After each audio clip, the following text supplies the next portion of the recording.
રાજ્યમાં રાસોત્સવ પહેલા ખાડોત્સવ મનાવવો પડે એવી સ્થિતિ છે। દ્રશ્યો અલગ અલગ જગ્યાએથી કંઈક એવા જ સામે આવી રહ્યા છે। આ દ્રશ્યો છે યાત્રાધામ દ્વારકાના। ભગવાન દ્વારકાધીશની નગરીમાં વર્ષે લાખોની સંખ્યામાં ભક્તો દર્શને આવે છે, પણ દ્વારિકા નગરી હાલમાં ખાડા નગરી બની ગઈ હોય એવો તાલ જોવા મળ્યો છે। થોડા સમય પહેલા વરસેલા વરસાદના કારણે શહેરના મુખ્ય હોય કે પછી આંતરિક માર્ગ કે પછી સ્ટેટ કે નેશનલ હાઈવે બધા જ છે ખખડધજ હાલતમાં। દ્રશ્યો છે જગત મંદિરથી નાગેશ્વર જ્યોતિર્લિંગને જોડતા માર્ગના।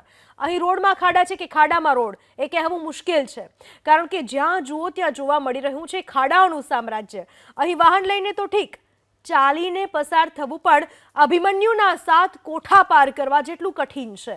હાલ તો વરસાદે વિરામ લેતા યોગ્ય પેચવર્કના બદલે પ્રશાસન કપચી અને માટી નાખી કામગીરી કર્યાનો સંતોષ માની રહી છે। માટી અને કપચીના કારણે રોડ મોટરેબલ બનવાના બદલે વધુ સ્લીપરી બન્યા છે, જેના કારણે અકસ્માતનો સતત ભય સતાવી રહ્યો છે।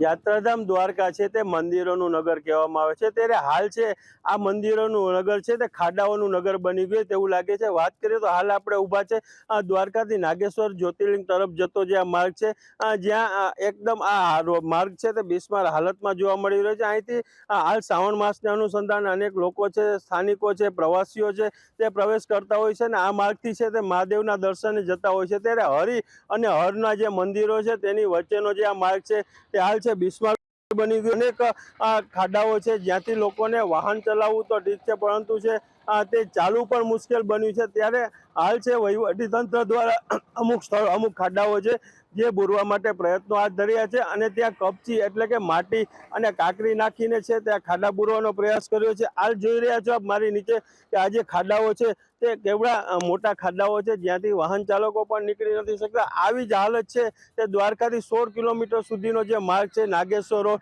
તે માર્ગ ઉપર આવી જ હાલત છે તે જોવા મળી રહી છે। ત્યારે હાલ શ્રાવણ માસ છે, હાલ જન્માષ્ટમી નજીક છે, ત્યારે વહીવટી તંત્ર દ્વારા છે તે આ રોડ તાકીદે રિપેર કરવો જોઈએ, તેમની બદલે છે તે કપચીઓ પૂરીને વહીવટી તંત્ર છે તે આ ખાડાઓ પૂરી રહી છે। ત્યારે લોકો અને વાહન ચાલકો ઈચ્છી રહ્યા છે કે આ બિસ્માર માર્ગ છે તે વહેલી તકે સારો થઈને ખાડા નગરીમાંથી છે ફરીથી મંદિરોની નગરી આ દ્વારકા બની જાય। એબીપી અસ્મિતા, રાજુ રૂપારેલિયા, દ્વારકા।